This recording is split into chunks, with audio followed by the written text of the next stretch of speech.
Imagine sailing around the world, living that free-spirited, good life.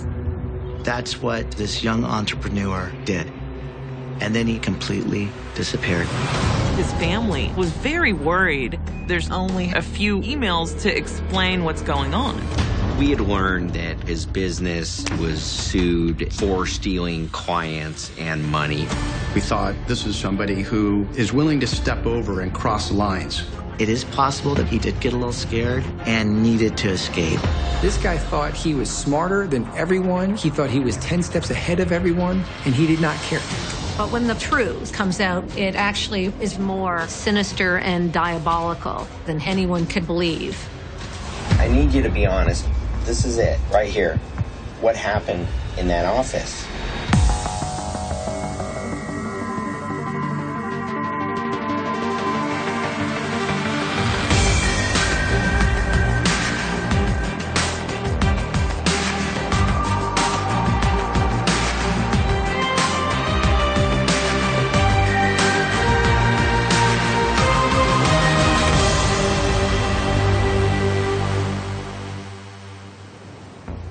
At People magazine, we were really drawn to this story because it's a case about ambition. Sometimes ambition can make you blind to your actions and their consequences. It can also make you blind to the company that you keep.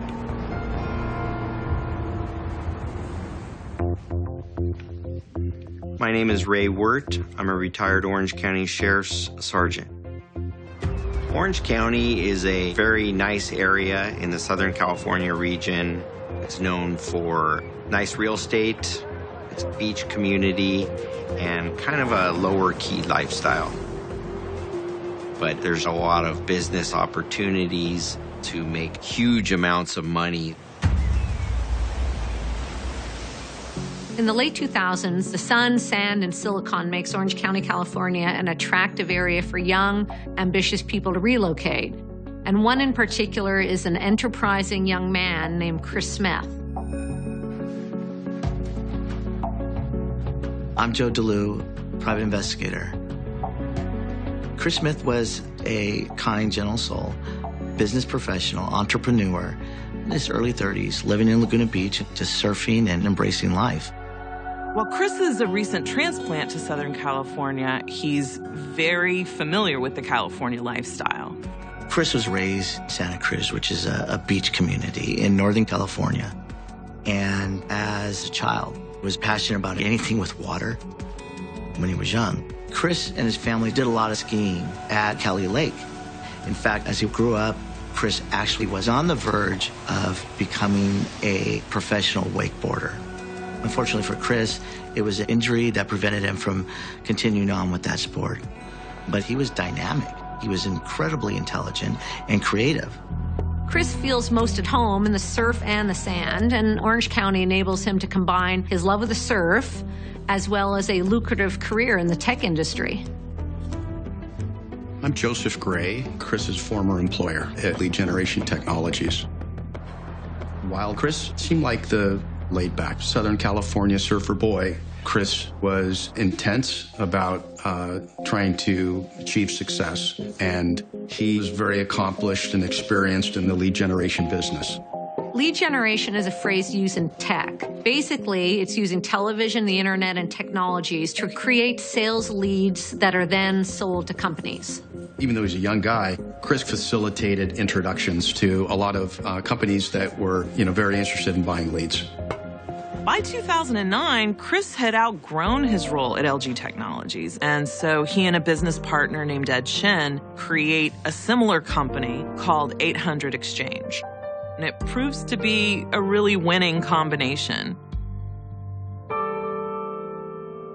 I'm Michael Montgomery. I'm a former co-worker of Chris Smith. From my understanding, 800 Exchange did $5 to $8 million of revenue for their first year in business, so quite well. And Chris bought himself a nice white Range Rover. Not only does Chris buy himself a new car, but he also leases himself a beautiful penthouse apartment. Chris's apartment was right off Pacific Coast Highway, right across the street from the beach, had an ocean view. in an upscale area. While Chris indulges in his success, he's also very generous with it. Chris always spoiled his family. He always looked out for his brother, Paul. Chris and his brother Paul are extremely close, and they both love surfing and sailing and spent a lot of time on the water together. He would take his brother on surfing trips, pay for the trips. They considered each other best friends.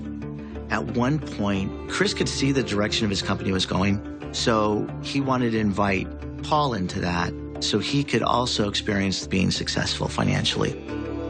Paul accepts Chris's offer and decides to join 800 Exchange, working in client relations. Chris enjoys success, but everything comes at a price. Less than 2 years into his business partnership, he's looking to get out before he goes too corporate.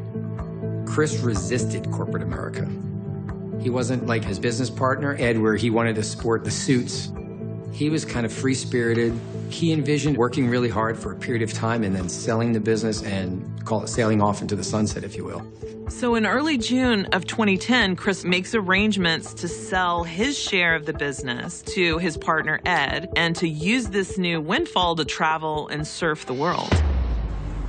And it would seem that Chris wastes no time in taking his newfound fortune and literally sails off into the sunset with nothing but a few emails to explain. The first initial email was sent June 10th, 2010 to the family, Mom, Dad, and Paul. And it stated, I'm taking my share of the money. I just need to escape. I'm selling everything and then sailing around the world.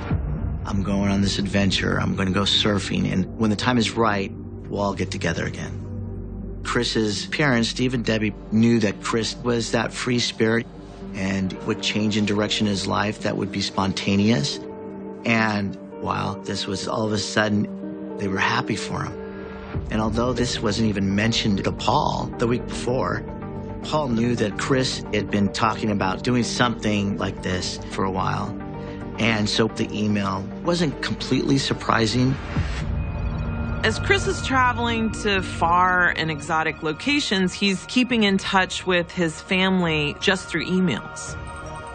As the days and weeks went on, Chris was writing to them. I'm having such a good time. It's beautiful here. I might not come back. After several months of having email exchanges, the family, obviously, they were a close-knit family. They wanted to hear Chris's voice. His dad, Steve, writes, call your mother. She needs to hear your voice. Debbie, the mom, writes, I miss you. I love you. I want to see you. Send some pictures. The responses that they would get back is, there's no cell service, there's no ability for me to call. I'm in areas where phone service is not available. It was unusual for him to be that disconnected, but at the same time, it was like, good for Chris. This is wonderful because he seems happy. But by the fall, the emails took a darker turn. Chris wrote, I'm thinking about doing the unspeakable. I've even thought about killing myself. That would scare any family. Paul is really worrying about his brother, so he tries to make plans to connect with Chris for a surfing trip in Costa Rica, and Chris emails him that he's made all the arrangements. Paul just confirmed so he could start making his plans, but those reservations were not made. So that did surprise Paul when you have somebody that's very detail-oriented, all of a sudden couldn't even make a reservation. Chris's family starts to doubt whether the emails are actually coming from Chris at all. The family thought that they should test to make sure it was Chris sending the email, and they asked about a family vacation spot and a lake and a boat, something only Chris would know the answer to.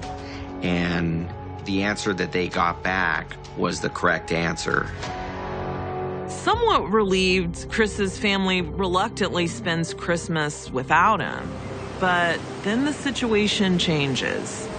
They'd been communicating with him from June to December, so 6 months, and then the communication stopped. Soon after the holidays, Chris's father, Steve, finally gets some information about Chris, but it's not something he wants to hear. By early January of 2011, there were some phone calls from Chris's landlord stating that they're seeking payment because they haven't received anything, and Chris is default now on his lease. So this was surprising to the parents because Chris was very responsible. For months, the Smith family has endured Chris's radio silence because they think that that's what he wants. And in his absence, Chris's brother, Paul, is laid off at 800 Exchange, and the company closes its doors for good with no explanation. It's just another thing that the family finds confusing and disheartening. So by March of 2011, Chris's family is done waiting for him to return. Christopher's parents submitted a lot of information to the State Department in hopes of trying to find their son. Chris's family's hoping to find out the last country his passport was used in to give them an indication of where he might be. But the answer they get is absolutely devastating. The State Department had no record of Christopher going overseas.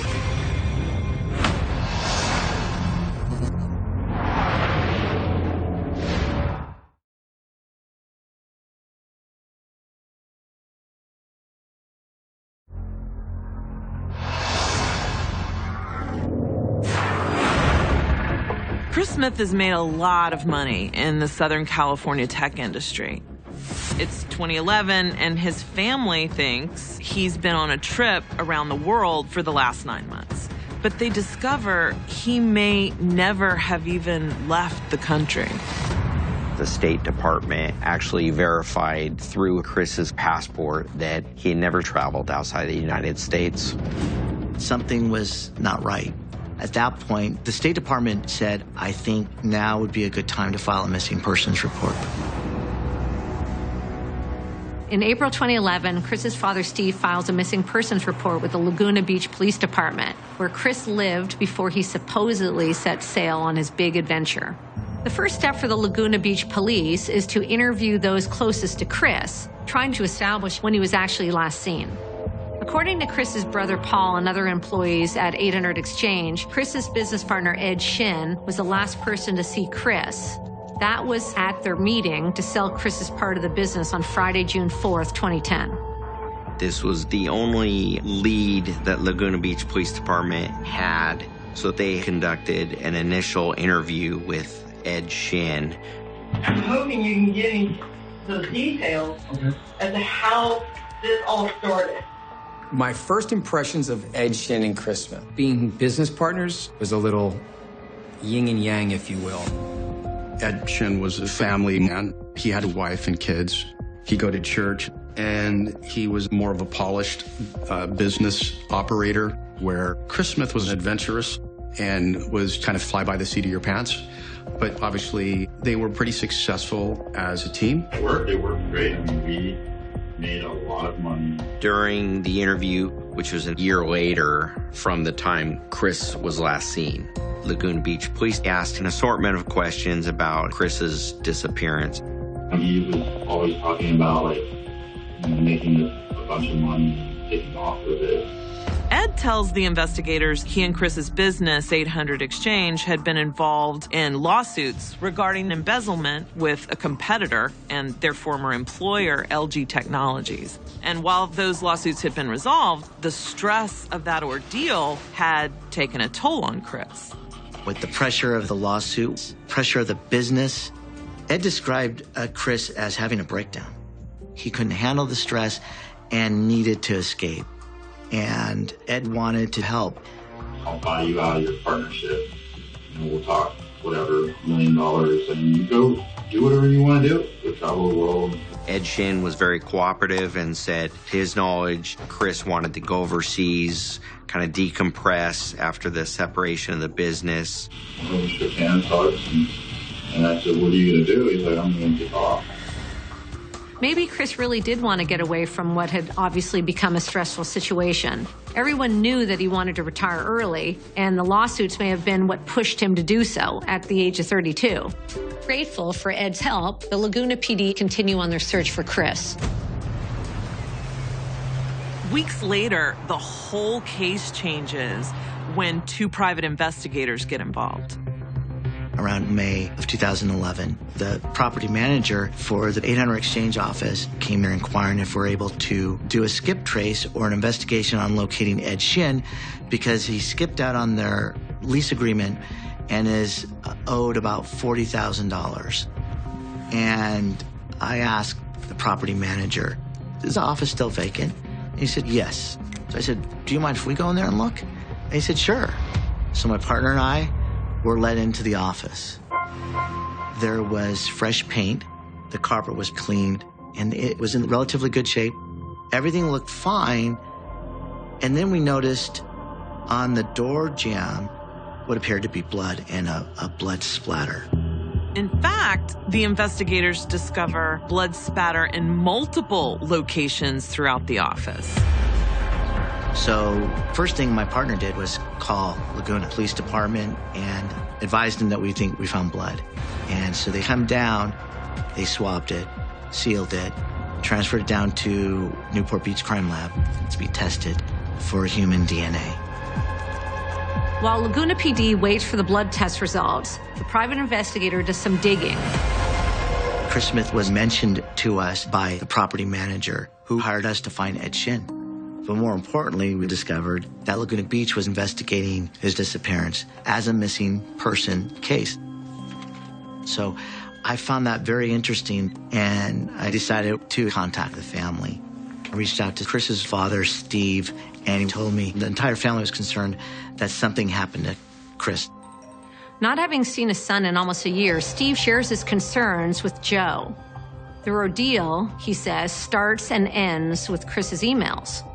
You could hear the desperation and pain in Steve's voice. And I wanted to help this family, so I just explained to him that I'd like to further investigate this. And I told him I won't charge you anything.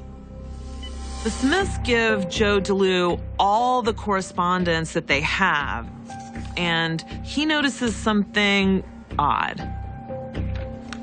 What I picked up on was this email about Steve questioning Chris, hey, if this is you, son, tell me what boat pulled you skiing and what lake you grew up on. And then a couple emails later, Chris responds, haha, if this is a test question, then I'll tell you about Kelly Lake. But he never answered the boat question. So then I see a few weeks later, Chris writes to his brother, Paul, hey, I think someone was doing something fishy with my email. So to make sure it's you, what boat pulled us skiing when we were kids? And Paul answered him. And I looked at that as he didn't know the answer. So he had to get that in case he was called upon it. Looking for more information, Investigator DeLue decides to dive into Chris's life. It's clear that over the last few years, Chris's focus has definitely been on his career. So Investigator DeLue begins with Chris's work history. In 2008, Chris was working for another lead generation type of company, and he was at a conference, and he was introduced to Ed Shin. At that time, Ed Shin was the president of a division at my company called Lead Generation Technologies, or LG Tech. And Ed was a budding entrepreneur. Chris and Ed hit it off. And at one point, Ed came to me and said, I'd like to hire Chris. I think he'd be a great asset for Lead Generation Technologies. And then Chris joined our company. Together, they were able to build a lot of relationships with buyers. So things seemed like they were going pretty well. Two things that Ed and Chris have in common is that they are ambitious entrepreneurs and they both want to make a lot of money. And those are things that make starting their own company almost inevitable. Sometime around 2009, Ed Shin and Chris Smith decided to leave the company they were working for and became partners in the 800 Exchange. 800 Exchange was a lead generation type of business similar to LG Technologies. In 2009, Chris and Ed's new joint venture really seems to be a success right out of the gate, and that was looked at suspiciously. 800 Exchange wasn't created with their own money and their own skills. They basically ripped some of those assets right out of my organization. And so we sued Ed and Chris for stealing leads, stealing money, and creating this new business. I mean, all of that was inappropriate. Not only facing a civil lawsuit, the district attorney's office is also looking at criminal charges against Ed for embezzling. And eventually, Ed realizes that these are charges he cannot fight. Ed was given house arrest, and close to $1 million in restitution was going to have to be paid back for Ed to stay out of jail. While the punishment is on Ed's shoulders, it was evident that Chris was very worried about his own future. At that point, it is possible that maybe Chris did get a little scared, sold his half of the business, and was escaping any further criminal and civil litigation. While the private investigators continue to dig, the test results come back for the blood recovered at the former 800 Exchange office. The Newport Beach Crime Lab tested it, and it came back positive for human blood. At that point, the Sheriff's Department took over the case. After the discovery of the human blood, the Orange County Sheriff's Department does a full forensic examination on the 800 Exchange office. We found a lot more blood evidence located at the office. The crime lab discovered that there was blood splatter on the ceiling in 3 different rooms. It was all over the place.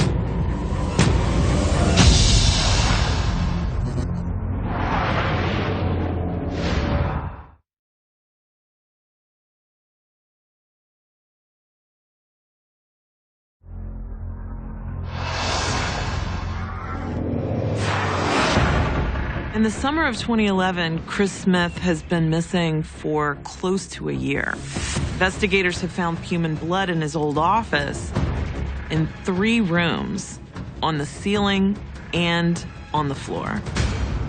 The bulk of blood was found under the carpeting and all the way down on the concrete below the carpet and the carpet padding. The blood is immediately sent to the Orange County Sheriff's Lab in an attempt to identify the person or persons it belongs to. It doesn't take long to find a match. Every bit of the blood found in 800 Exchange was identified as Chris.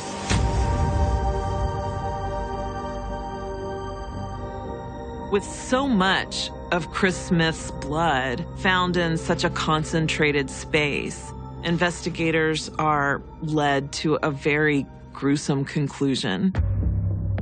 It was apparent that Chris Smith was no longer alive and that this was a murder investigation.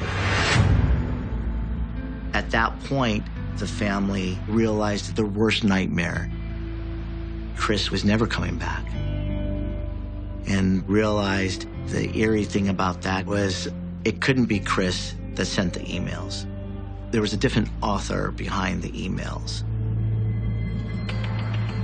Through our computer experts at the Sheriff's Department, the IP addresses of the origination of the emails were confirmed to be not overseas, but localized in Southern California. At that point, investigators set out to track down who is impersonating Chris Smith. The Sheriff's Department, at first, wondered if Chris's brother Paul had anything to do with this supposed death. Paul Smith, who's the brother of Chris, also is working at 800 Exchange, and he also lived in Southern California. But they find no evidence to believe that Paul or his family had anything to do with it. And so they looked at Chris's apartment, searching for clues, but it's been vacant for months. The apartment manager said that they did see Chris's Range Rover just outside the apartment in kind of a common parking area within a week or 2 after June 4th, which was when Chris was last seen, but then never saw it again.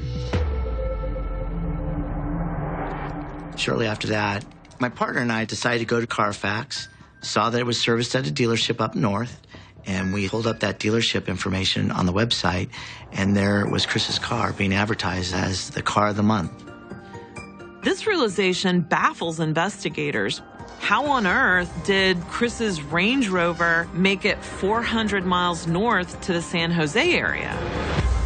At that point, investigators went up and collected the car, and we had learned that Chris's Range Rover had been repossessed up in the San Jose area. Then the car was sold at auction to the car dealership. Investigators canvassed the neighborhood where the car had been recovered. No one knew Chris Smith, but a person in one of the houses indicated that they had driven the car up to San Jose and said the car had actually been given to him to use by an acquaintance of his named Kenny Kraft. Within a few days of it being parked in San Jose, Chris's car got towed. Now investigators know how it got there. But the big question is, who is Kenny Kraft? Chris's brother Paul seems to have an answer. Paul described Kenny Kraft as basically Ed Shin's assistant. The sheriff's detectives bring Kenny in for an interview, and he tells an interesting tale. Kenny told us that Chris's business partner, Ed Shin, directed Kenny to park the Range Rover at John Wayne Airport in a long-term parking lot. Instead of doing that, Kenny gave the car to an acquaintance to drive back to San Jose. In addition to the car, Kenny explains that he was given the keys to Chris's Beachview apartment in the fall of 2010, months after Chris was last seen. According to Kenny Kraft, Ed explained that this is a corporate apartment, so you can live here for a while. Kenny Kraft's lifestyle was very transitory. He was into surfing. If he could find a couch to live on for a week or a room to live at for a month, he would take advantage of those opportunities. So Kenny Kraft ended up staying there in Chris's apartment for months. If investigators are to believe Kenny's story, that would implicate Kenny's boss, Ed Shin, who's currently under house arrest. He's guilty of stealing and embezzlement and owes almost $1 million to his old boss. But it's a big leap from white-collar crime to murder. Detective Wirt decides to review the bank books of the 800 exchange, and he discovers that Chris Smith was never paid the buyout money that he was supposed to be paid by Ed Shin, although Ed previously told investigators that he had been. Something wasn't right, and Detective Wirt made Ed his prime suspect.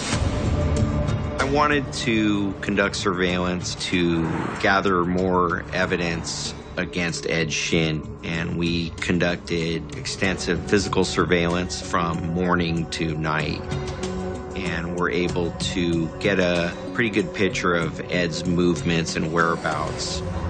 But soon, Ed Shin does something that no one expected. On August 28th of 2011, I was notified that Ed Shin was boarding an airplane at Los Angeles International Airport to fly to Canada. And I believe that this was because Ed Shin was preparing to flee the country. In fact, he was already on the airplane sitting in his seat, preparing for takeoff.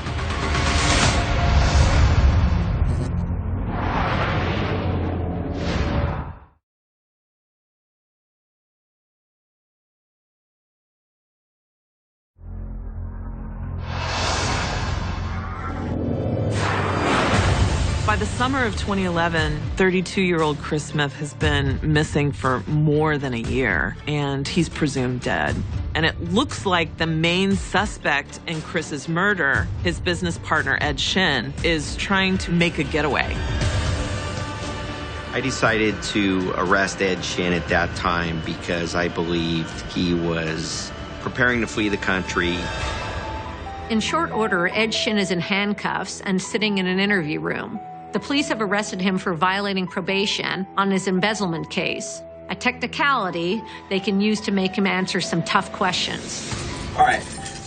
I'm Investigator Wirt, and basically it's a condition of your probation. Okay. That you not leave the state. Okay. Are you aware of that? I mean, I am now, obviously, but I misinterpreted everything. Ed Shin was somewhat nervous, but when I got him to think I was just talking to him about his probation status, he seemed to lighten up, and he tried to explain that he was going to Canada with his new boss on a business trip, and that he wasn't going to run off. Since you've been on probation, any other police contact? I did speak to the Laguna Beach Police Department. Okay. A former business partner of mine was his parents. I guess they haven't heard from him in a long time. So they contacted me to see if I had any information. Okay, so we're talking a missing persons case, basically? Yeah. Eventually, the interview transitioned into Chris Smith. Ed Shin told us that he had no idea where Chris Smith was, and they had separated their business partnership and had not heard from him. The last time I saw him was June of 2010. And what were the circumstances of that? I gave him his money. Okay. And then, we shook hands, said bye, good luck, hugged. At that time, my questions evolved into discussing blood evidence that was located at the office. All right. Ed, I need you to be honest with me. Okay. Okay? There's blood in Chris's office. Okay? Mm-hmm. We know that. And we know it's Chris's blood. Okay. Okay? I need you to tell me the truth about what happened. Okay? Because you get one shot at it. Okay? One time. So how is his blood on the walls, on his door frame, ceiling, carpet? How is that? I don't know. I mean, that's not going to cut it, Ed. Detective Wirt has caught Ed in numerous lies, and so he continues to press him to tell him the truth, hoping that he'll get a confession out of him. This is it, right here. Bottom of the ninth inning, Game 7 World Series, okay? What happened in that office? And what happened to Chris? I want an attorney. Okay. The interview was terminated, and I advised Ed Shin that I was placing him under arrest and booking him for murder, and I walked out of the room. The detective goes to get a cup of coffee, but he gets interrupted. He just asked to speak to you again. Ed Shin indicated he definitely wanted to reinitiate the interview with me. Okay, so what happened?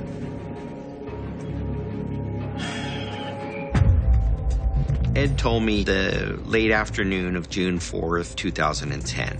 He and Chris had scheduled a meeting to finally come to an agreement of separation of the business. Things were tense around the office, definitely, because the lawsuit was just taking its toll.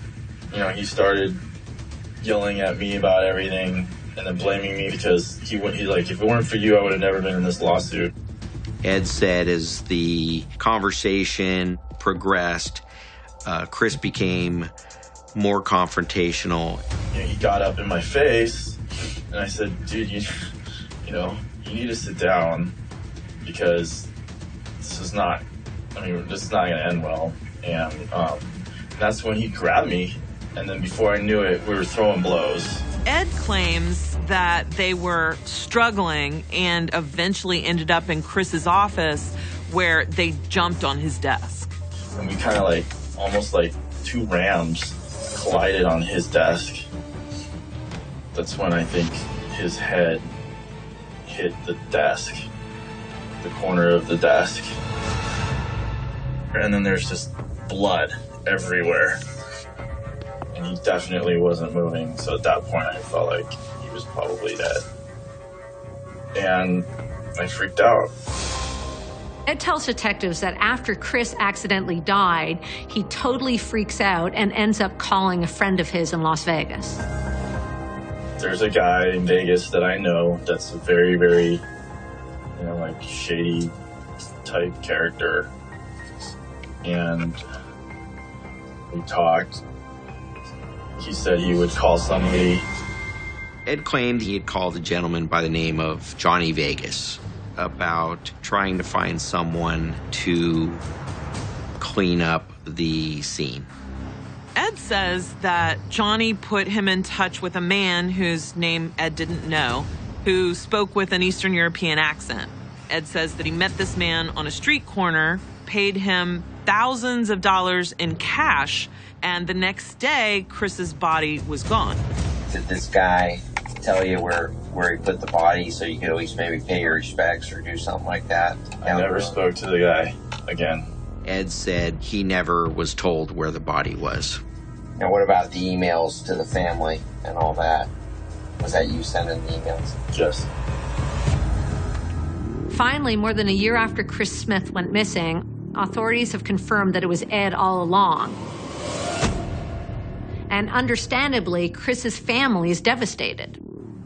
That's a horrific realization. Once Ed had confessed to killing Chris, I'm sure that the Smiths felt some sense of guilt for not trusting their own instinct and questioning, should they have reacted sooner?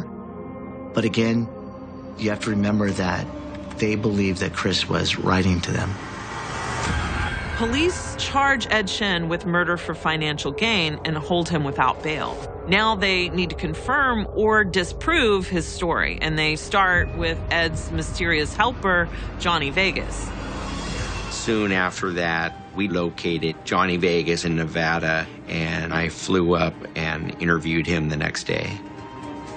And it was extremely surprising to hear what he had to say.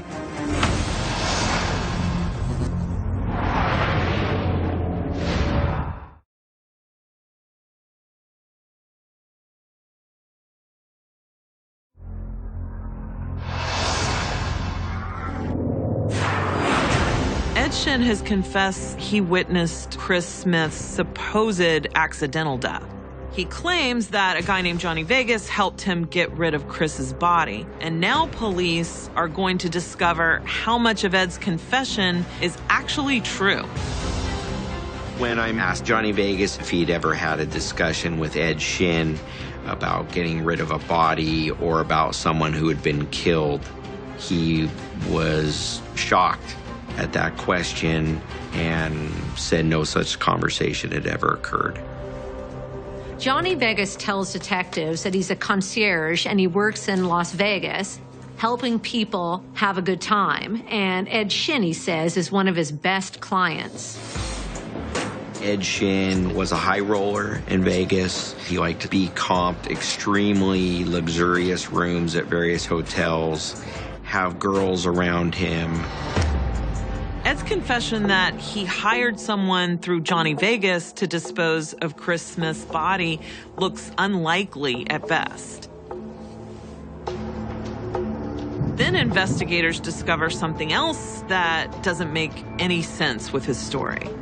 And that's when they look at Ed's cell phone records for the week after Chris's death. On the phone records, there was a call made in the middle of the night to the auto club, and it was to their roadside assistance. And from this call, investigators locate which cell phone tower it pinged off of, telling them the area that Ed was calling from. It was coming from a cell tower in a very remote area of eastern San Diego County called Boulevard, California. This is over 100 miles away from the 800 Exchange office. Based on the circumstances of this case, the only reason to be in that area would be to dispose of a body in the middle of nowhere. With this new information, in February 2012, the Sheriff's Department heads to the area. We had a very large search crew that included aerial searches, but that search was literally a needle in the haystack, and unfortunately, we were never able to find his body.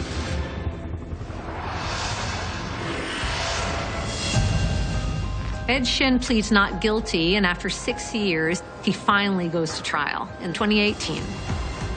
When Ed Shin takes the stand, he sticks to the same story he told detectives years before. How did he grab you? He made a move towards my throat. Did he place his hands on you? Yes. Ed claims this fight was a mutual combat. He never admitted to an actual murder, and the death was completely accidental. But based on the forensic evidence and the totality of our investigation, I believe that on the late afternoon of Friday, June 4th, 2010, when Chris came into his office, the employees at 800 Exchange had already gone home for the week, and Ed was waiting for Chris. Ed promised to pay Chris $1 million, but Ed had made restitution payments to my company of close to $1 million to stay out of jail. So I'm sure that he didn't have the money to pay Chris. And how convenient that you can just solve all those problems with a murder. I truly believe that Chris was taken by surprise. And Chris was fighting for his life, just trying to get away. That's why it might explain different locations of the blood, which leads to Chris's office, where Chris Smith was beaten brutally and murdered. Police believe that after Ed Shin killed Chris, he emailed all of his employees and told them to work from home in the coming week. And he used that time to dispose of Chris's body in the desert and clean the office. In the following months, Ed Shin proceeded to instruct Kenny Kraft to get rid of Chris's car and live in his apartment, while Ed impersonated Chris, all in an effort to hide his dark secret. We, the jury, in the above entitled action, find the defendant, Edward Young-hoon Shin, guilty. On December 3rd of 2018, it takes a jury less than an hour to convict Ed Shin of first-degree murder. I don't believe they were ever really friends. I think Chris thought they were friends, but money comes before anyone for Ed. Looking back, I can see that Ed was a sociopath, focused on achieving certain things regardless of the consequences. And fortunately, Ed is finally in a place where he can't hurt anyone else.